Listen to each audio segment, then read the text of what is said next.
Salut. Je voulais voir aujourd'hui avec toi parce que tu m'as parlé d'un mot que tu trouves très positif et ça m'a surpris. C'est le mot scepticisme. Pourquoi trouves-tu ce mot positif alors que d'habitude il est plutôt connoté négativement? Être sceptique, ouais. Être sceptique, pour moi, c'est quelque chose. Alors, peut-être je dirais pas jusqu'à positif, mais en tout cas neutre. Et la connotation négative, c'est parce que je trouve que les gens confondent avec la méfiance.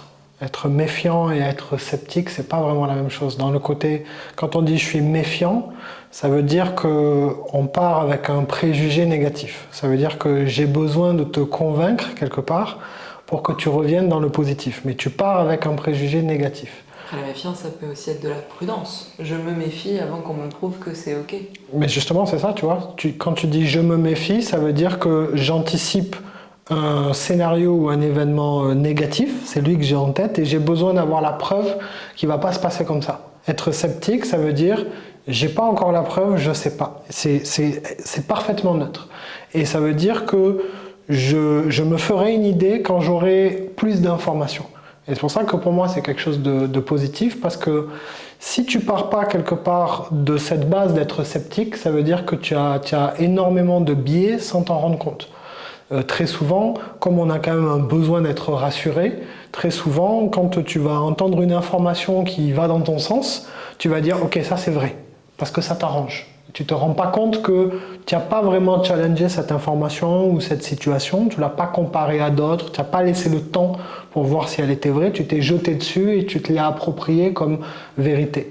Si tu pars de la base que tu es sceptique, justement, tu ne te laisses pas influencer par tes biais, tu te dis juste j'attends de voir, et l'expérience et très souvent le temps va m'apporter vraiment la réponse. Et comment tu cultives donc cet état de scepticisme alors que c'est forcément des réflexes de projeter de par nos expériences passées, de par notre émotionnel, de par l'espoir qu'on met dans un événement ou un projet? La première étape, c'est déjà l'observation de ce processus. C'est-à-dire que c'est toi, tu t'observes à quel point tu prends une information ou une situation comme vérité tout de suite. Et très souvent, tu peux partir du principe que si on te dit quelque chose et que c'est la première information et que tu dis ça c'est vrai, il y a très peu de chances que ce soit le cas en réalité.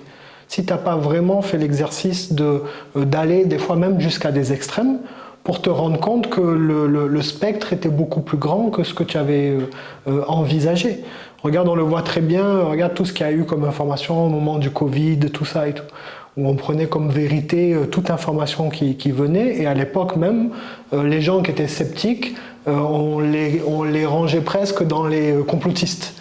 La ligne était très fine. Et après, on se rend compte que des fois, les complotistes d'hier, c'est devenu mainstream aujourd'hui, leurs croyances. Juste parce qu'ils étaient sceptiques, juste parce qu'ils ne prennent pas pour acquis une information tout de suite parce qu'elle arrive, parce qu'on est obligé de prendre conscience qu'on ne sait pas. Et donc ça s'applique dans les événements, ça s'applique dans les relations humaines aussi, sur cette notion de faire confiance.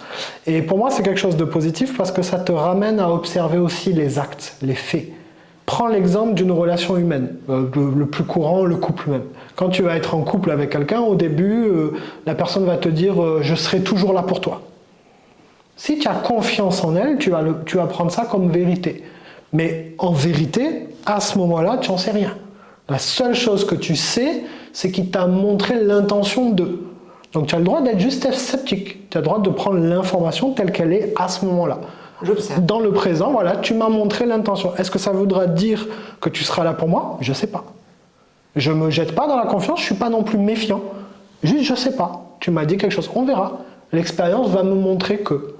Et donc ça te permet aussi d'avoir aussi une certaine liberté. J'aime bien le scepticisme parce que ça te permet d'être libre, libre de te faire toi-même ton opinion, de ne pas être influencé. Et c'est très dur, surtout dans un monde aujourd'hui où l'information est surabondante. Donc si tu prends pas, tu peux aller sur YouTube, regarder une vidéo et boum, c'est ça, sur un sujet. Si tu n'es pas sceptique, tu vas être très facilement influençable. Si je comprends, comment le cultiver, en tout cas avec les autres, c'est ne pas forcément croire tout de suite à ce qu'on dit, mais observer avec un esprit ouvert, un cœur ouvert, etc. Pour les autres choses, c'est d'expérimenter par soi-même pour se faire une opinion. Ouais, parce que quand tu parlais d'extrême, on peut avoir des envies ou des peurs, et c'est d'aller dire va explorer ça. Si tu penses que c'est ça ta solution, avant de savoir, explore-le. Il y a deux notions qui sont attachées. Voilà, je disais tout à l'heure la liberté, il y a aussi le fait de rester dans le présent. Être sceptique t'oblige à rester dans le présent. Parce que quand tu dis j'ai confiance en quelqu'un et que tu crois une information ou un événement dès qu'il arrive, finalement tu ne te rends pas compte que c'est juste une projection sur le futur que tu es en train de faire. Alors que dans le présent, la vérité, c'est que tu ne sais toujours pas. Tant qu'il n'y a pas eu une expérience qui est venue le conforter, ça reste une croyance. Donc être sceptique, en fait, te permet d'éviter de tomber dans la croyance et de te faire ton opinion par les actes, par les actions. C'est quelque chose de très concret. Mais dans le cas des relations, le fait d'être juste dans l'observation, alors que quelqu'un va peut-être te demander un engagement affectif, d'exprimer tes envies sur le long terme, si juste tu dis je suis sceptique, j'observe, ça peut être très frustrant pour la personne en face. Comment tu assumes le fait d'être sceptique? Tu peux assumer le fait d'être sceptique parce que ça te garde dans la réalité. Déjà, ça te garde dans cette intention aussi d'être vrai. Et le seul engagement que tu peux avoir envers l'autre, c'est d'être toujours vrai. C'est de dire je ne sais pas véritablement qu'est-ce qu'on va être dans 5 ans, dans 10 ans. Aujourd'hui, oui, je te confirme l'intention de vouloir construire quelque chose avec toi. Maintenant, est-ce qu'on sera épanoui et heureux ensemble dans 5 ans? Ça sert à quoi de le dire puisqu'on ne sait pas? Donc il faut bien comprendre que oui, c'est vrai que les gens ont besoin d'être rassurés, mais les rassurer par le mensonge, c'est pas forcément quelque chose de positif sur le long terme, parce que ensuite elles vont être déçues si ça se réalise pas.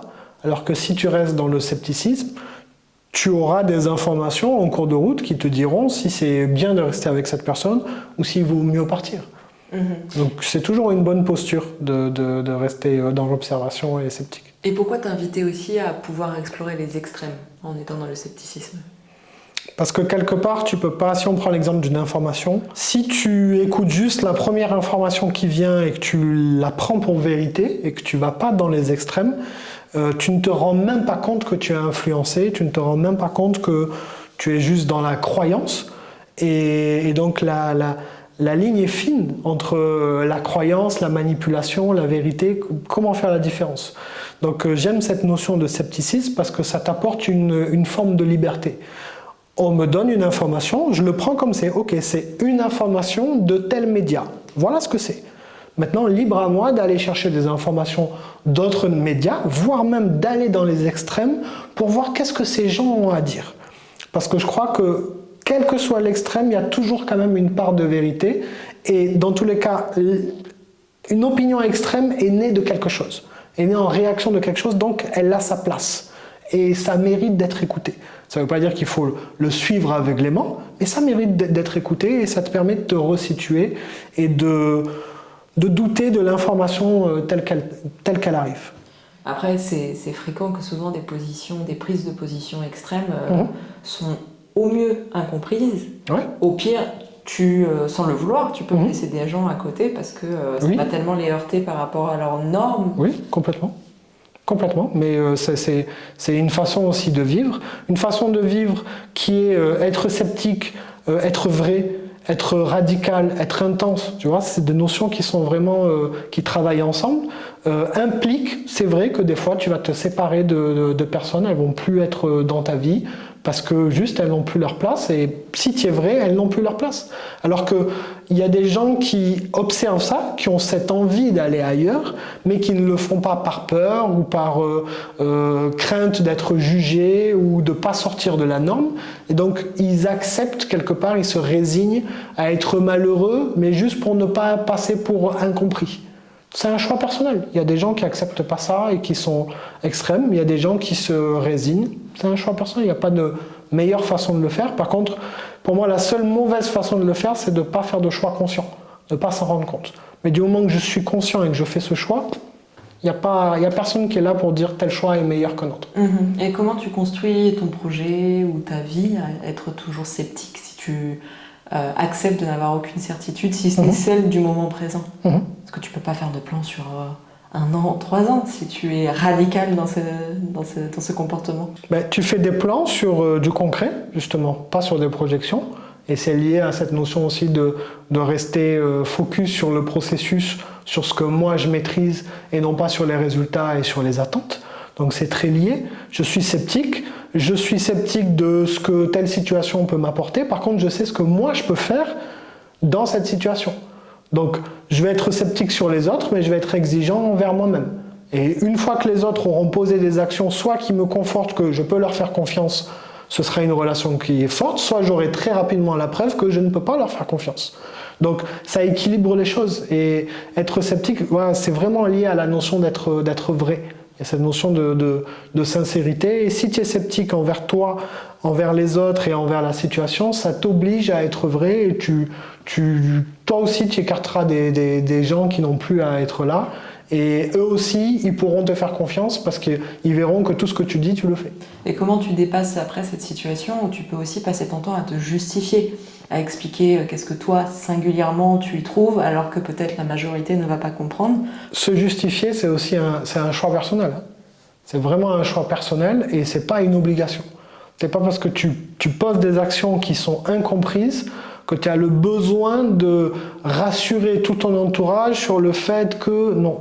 Au contraire, ça te montre que soit déjà eux ils te comprennent pas et soit toi tu n'es pas à l'aise encore avec ta décision et que en réalité c'est toi qui as besoin d'être rassuré dans ce processus. Tu as besoin de sentir que tu es compris, comprise et accompagné dans ça. Mais non, si tu es vrai, intense, il y aura des moments où toi tu auras envie d'aller dans une direction et il n'y aura que toi qui sentira que c'est la bonne direction. Et tu auras même tout le monde qui te dira non, ne va pas dans cette direction. Donc c'est même, plus tu es intense, plus tu vas être confronté à ces situations. Et c'est pas j'aime beaucoup d'ailleurs la citation de Coluche qui disait c'est pas parce qu'ils sont nombreux à avoir tort qu'ils ont raison. C'est exactement ce principe. Ouais. Tu vas partir dans une direction, on va avoir beaucoup de monde qui vont te dire c'est pas la bonne direction, ça n'engage que. Après, je trouve que c'est beaucoup plus facile d'observer les autres que de s'observer soi-même. Parce que quand tu t'observes toi-même entre tes émotions, ton mental, tes projections, tes propres conditionnements, il y a des moments c'est illisible d'arriver à t'observer de façon neutre. Tu vas interpréter ce que tu fais. Paradoxalement, non. Parce que plus tu es sceptique, moins tu penses, moins tu réfléchis. Parce que la seule pensée qui vient, c'est « je sais pas ». Et elle ne mérite pas plus de réflexion que ça. Si tu sors de « je sais pas », à ce moment-là, j'ai pas plus de données, c'est que là, tu rentres dans le jeu du mental, et là, tu n'es plus sceptique. Au pire, tu pourrais te dire « c'est une information dont j'ai pas encore de preuves, ou que j'ai pas encore conforté par l'expérience ». Par exemple, et tu le fais en fait inconsciemment, est-ce que tu suis toutes tes envies dès qu'elles arrivent? Non. La plupart du temps, ce que tu vas faire, c'est que tu vas lui donner du crédit si elle revient 10 fois. Au bout de la 10e fois, tu vas commencer à te dire « Attends, est-ce qu'il n'y aurait pas quelque chose derrière ?» Donc ça te montre que de toute façon, de manière inconsciente, sur les premières fois, tu étais sceptique. Tu as juste dit « Bon, j'ai observé celle-là. Je ne sais pas si c'est sérieux ou si ça vient du moment ou si ça vient… » du mental ou si c'est une Exactement. Ou du mental. Donc même dans ça, finalement, quand tu creuses, tu commences sur une base sceptique. Mais le scepticisme, c'est vraiment de ce qui vient de l'extérieur. Mais par exemple, tu as un manager toxique. Ouais. Et tu peux pendant plusieurs mois avoir une envie forte qui dit j'ai envie de faire un voyage en Australie et de changer de life et d'arrêter avec ce boulot qui n'a pas de sens pour moi et en plus où les gens sont négatifs. J'ai cette envie qui vient régulièrement. Enfin là que je nomme envie, en tout cas j'ai cette pensée, cette idée qui surgit régulièrement. Et puis dans la même période, à cause de ce manager toxique, j'ai souvent ces idées où je me dis je suis pas assez compétente. J'ai peut-être pas assez fait mes preuves. Je devrais me former à ça parce que là j'arriverai à avoir d'autres résultats.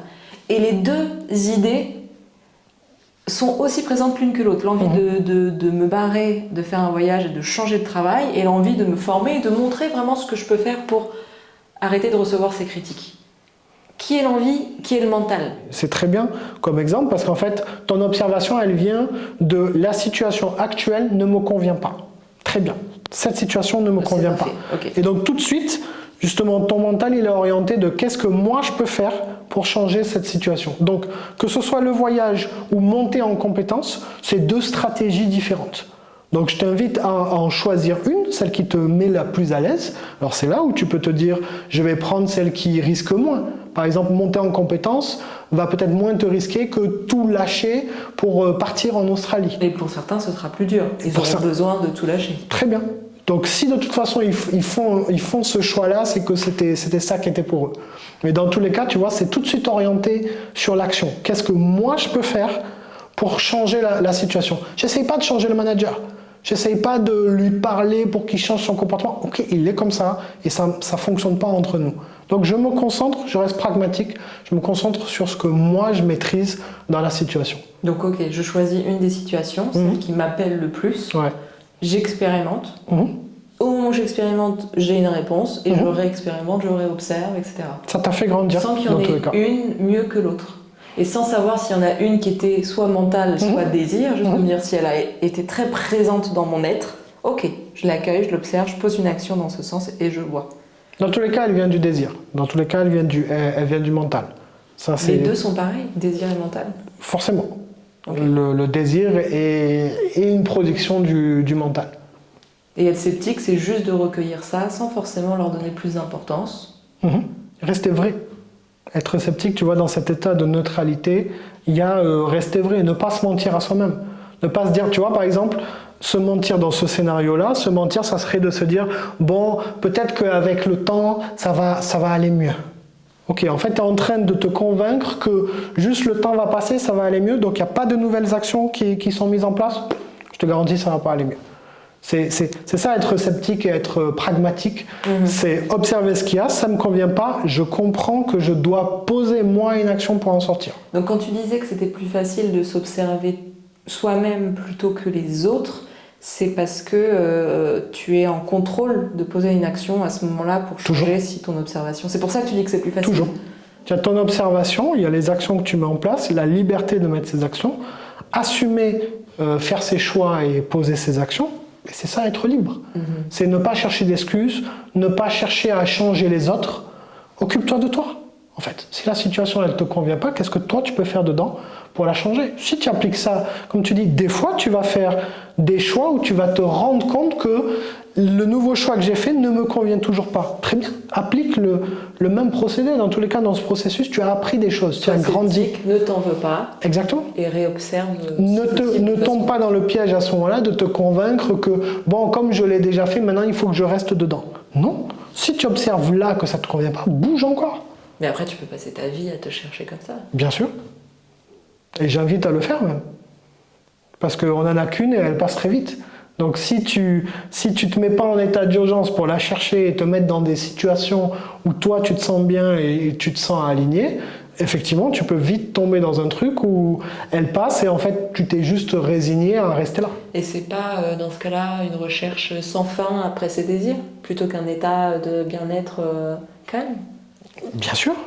Mais d'abord ça commence par ça. D'abord ça commence par l'observation de comment moi je me sens. Après, tu vas aller plus loin. Une fois que tu auras compris ce processus et que tu l'as mis en place, tu comprendras d'où vient le désir et comment le mental le construit ou peut te duper avec ça. Mais dans un premier temps, la seule information que tu as, c'est est-ce que je souffre ou pas. Avant même de parler de bonheur ou d'état de paix, c'est est-ce que je souffre ou pas. Si je souffre, déjà, il faut que je bouge. Et c'est en bougeant, même si tu ne sais pas où tu vas aller, que dedans, tu vas te rencontrer, tu vas avoir de l'information sur toi et c'est là où tu vas te mettre en position véritablement d'expérimenter le bonheur. Et le scepticisme, c'est l'attitude que tu invites à avoir pendant le mouvement? Toujours. Si tu es sceptique, tu n'es pas influençable par les autres, tu te fais ton opinion toi-même, tu prends rien pour acquis ou rien pour vérité et tu remets tout en question. Donc de la même manière que tu remets en question l'extérieur, tu te remets en question, donc tu gardes ce mouvement. Et c'est une bonne chose puisque le monde est en mouvement. Donc si toi tu es figé et que le monde bouge, tu vas te retrouver en situation de décalage. Donc autant le suivre. Ok, merci beaucoup Joanne. Merci à toi.